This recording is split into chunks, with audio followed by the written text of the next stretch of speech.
বেআইনিভাবে বরাকের 2টি সমষ্টি কাটা মানছি না, মানবো না। এই ডেলিমিটেশন আমরা মানছি না, মানবো না।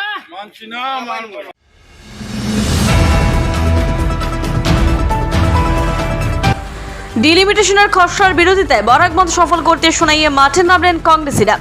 মঙ্গলবার সকাল থেকে সোনাই ব্লক কংগ্রেস সভাপতি আক্তার হোসেন বড়ভূঁইয়ার নেতৃত্বে দলীয় কর্মীরা রাস্তায় নামেন।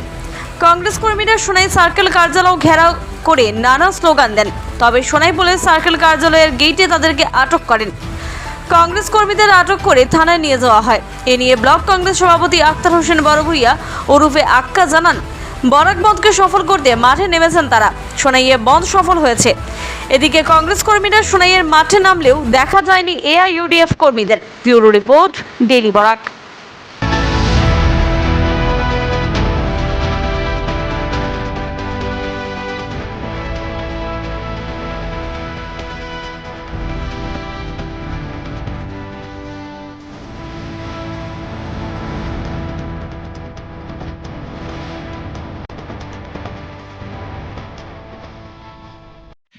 আজকে বরাক বন্ধের আমাদের সোনাইয়ে স্বতঃস্ফূর্তভাবে বন পালন হয়েছে এবং বন চলাকালীন আমরা সোনাই ব্লক কংগ্রেসের কর্মকর্তাগণ সোনাই সার্কেল অফিসে গিয়ে আমরা অফিসের বন্ধ করার চেষ্টা করি।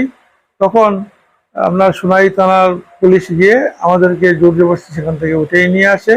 কিন্তু আজকের যেটা বন, যেটা আমরা তো গণতান্ত্রিক পদ্ধতিতে আমরা বনটা পালন করতেছিলাম, কিন্তু যদিও সরকারে অনেক চাপাচাপি করছে পুলিশ প্রশাসন দিয়ে, কিন্তু সোনাইয়ের জনসাধারণ এটা স্বতঃস্ফূর্তভাবে মানিয়ে নিয়েছে